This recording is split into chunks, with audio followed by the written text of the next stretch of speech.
de? De kom der, kan jeg se. Jeg tror, de kommer op nu på verandaen. Ikke op på verandaen, men op til verandaen. De kommer her nu. Det, jeg har taget med til ulvene i dag, det er kyllinger.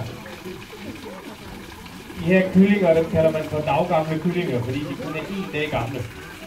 Og det er hankyllinger, altså hanekyllinger alle sammen. Og de er simpelthen blevet aflivet, de her, fordi sådan nogle hanekyllinger, de lægger ikke ret mange æg. Og det man havde håbet, da man rodede de her kyllinger ud, det er også, at man har fået nogle nye høner til at lægge æg. Så hanerne her ligger ikke så mange æg, så de er altså blevet aflivet. Men når de nu er døde alligevel, så er det jo heldigt, at vores ulve herinde, de synes, de smager godt.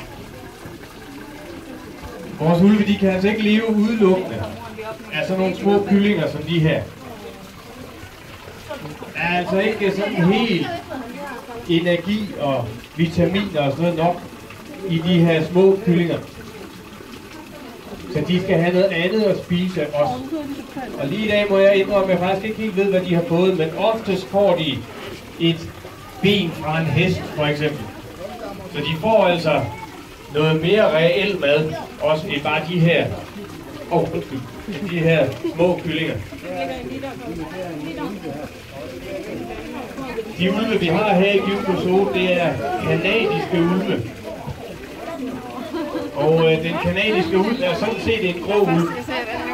Det er egentlig den samme art af ulv, som vi har her i vores del af verden. Og den grå ulv er faktisk et af de pattedyr, som har den allerstørste udbredelse overhovedet på jorden. Den her grå ulv, den finder man altså både i Rusland og i Europa og i Nordamerika. Så dem kan man altså finde i rigtig mange områder.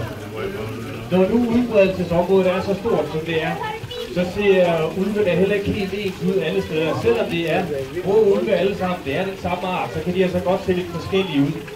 Og de her kanadiske ulve, som vi har her hos os, de er en lille smule større end de ulve, som vi finder i vores del af Europa. De her ulve, hannerne herinde, de vejer altså op omkring 70 kilo. Og det er altså nogle ret store dyr faktisk. De ulve, som man kan finde i vores del af Europa, de vejer typisk mellem 50 og 55 kilo. Så de er altså lidt mindre. Men ellers så ligner de sådan set meget godt.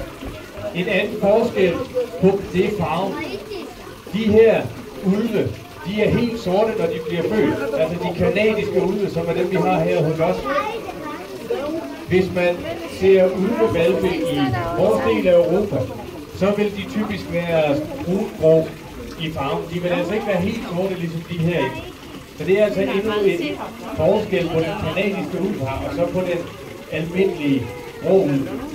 Man kan også se, at de har en lille smule længere ben, de ulve, vi har herinde. Så de ser altså noget større ud, end den ulv, der vi kunne møde her hos os. I sådan en ulvefamilie, fordi det er en ulveflok faktisk, det er en familie. Der er der et voksen par, og det er dem, der får unger. Resten af flokken vil så typisk være det her voksne pars unger fra de sidste 1, 2, måske endda helt op til 3 år. Og ulvene bliver egentlig kønsmodne, når de er sådan omkring et års tid. Men de bliver som ofte stadigvæk i den flok, som de er født i. Og ofte så handler det om for dyr. Der handler det om 2 ting. Det handler om at spise, og det handler om at få så mange unger i sin levetid som muligt. Og de her unge ulve, de får ikke lov at få unger, så længe de bor hjemme i den flok, de er født i. Altså så længe de bor hjemme med mor og far, så får de ikke lov at få unger. Og det kan virke lidt mærkeligt så, at de faktisk bliver boende, selvom de er blevet kønsmodne. Men det er der faktisk en rigtig god forklaring på, fordi det er ikke så nemt at være ulv. Det er altså ikke sådan bare lige at skal leve ude i naturen som en ulv. Det er altså noget, man skal lære. Det er ikke noget, de er født til at kunne. Så grund til, at de bliver i den flok, de er født i, over faktisk flere år efter, de egentlig er blevet klar til at få deres egne unger. Det er simpelthen, at de skal lære, hvordan man er ulv. De skal lære, hvordan man går på jagt. De skal lære, hvor det er godt at sove om natten. De skal lære, hvordan man passer på mælk. Når de ligesom synes, de har lært det her, så er de klar til at flytte ud. Og det sker for nogle ulves vedkommende, sker det allerede, når de er 1 år. For de fleste er det omkring 2 års alder, når nogle bliver endda punkt helt indtil de er 3 år. Når nu sådan en ung ulv, den flytter ud af den gruppe, den er født i, så skal den ud og finde sit eget territorium. Måske den skal ud og finde en mage, så den kan få sine egne unger, så den kan lave sin egen familie.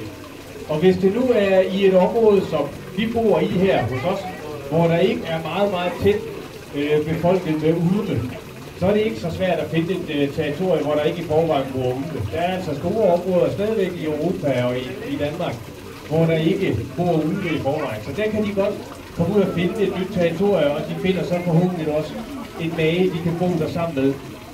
I områder, hvor der er mange ulve, hvor alle territorierne mere eller mindre er optaget, der bevæger de her unge ulve, de bevæger sig typisk rundt på grænserne af de her territorier. De kan lugte sig frem til, at der på den ene side af dem bor en gruppe af ulve, og på den anden side af dem bor der en anden gruppe af ulve. Og så passer de på ikke at komme alt for langt ind i de her territorier, fordi det er ikke alle ulveflokke, der vil acceptere, at der kommer nye ulve til. Men nogle ulveflokke vil gerne. Og så løber de altså rundt og leder efter de her ulveflokke, hvor man måske kunne få lov at være en del af. Fordi det er ikke realistisk for at finde deres eget territorium, så er de altså nødt til at gøre noget andet, for ulve er flokdyr. De vil rigtig gerne bo sammen med andre ulve. Og der er altså nogle grupper nogle gange, der vil adoptere sådan en ulv, der kommer udefra. Så det her med, at et ulveflok, det altid er et par forældre og deres unger, det er heller ikke 100% sikkert altid sådan, det hænger sammen. Men det er den typiske opbygning af sådan en ulveflok. Jeg vil ikke fortælle jer så meget mere om ulvene herinde nu. Hvis I har nogle spørgsmål, som I rigtig gerne vil have svar på omkring ulvene, så kom hen og snak med mig, når jeg er færdig med at snakke her. Det næste, der skal ske i dag, det er, at vores bisonokser, de skal have mad. Bisonokserne, dem finder I, hvis I fortsætter ned igennem ulveanlægget her. Så kommer I ned til vores tipilejr, og dernede er indgangen også til vores bisonokseanlæg. Der kommer min kollega ned og fodrer dem, og det foregår kl. 12:30. Der kan I altså ligesom op ved kamelerne, kan I selv få lov at være med til at give bisonokserne nogle udråd. Klokken 1 i dag, der fodrer vi blandt andet vores edderkopaber heroppe på P1, men vi fodrer også vores gorillaer ude på P2. De to fodringer ligger oven i hinanden, men I kan godt nå at se begge dele, fordi vi fodrer gorillaerne igen kl. 4:15. Så hvis I gerne vil se både edderkopaber og gorillaer, så kan I altså se edderkopaberne blive fodret her kl. 1, og så kan I vente med gorillaerne indtil kl. 4:15. Vi har i dag også kl. 2:30, der har vi fodring af vores dinosaurer. Det foregår nede i vores dinosaurpark. Der har vi en vaskeægte dinosaur, som skal fodres med blandt andet plysdyr og voksne klokken 2:30 i dag. Jeg synes, I skal komme ned, hvis I har lyst til at se det. Ellers kan I altid gå ind på vores hjemmeside, hvis I har mobiltelefoner eller iPads eller sådan noget med. Så kan I altid gå ind på vores hjemmeside og se programmet for i dag. Der sker rigtig mange ting, og hvis jeg siger det hele, nu kan I ikke huske det alligevel. Så gå ind og kig, der er et link derinde, der hedder dagens program. Der får I altså program for alt, hvad der foregår her i park i dag. Men som sagt er det vores bisonokser, som det næste, det var altså kl. 12:30.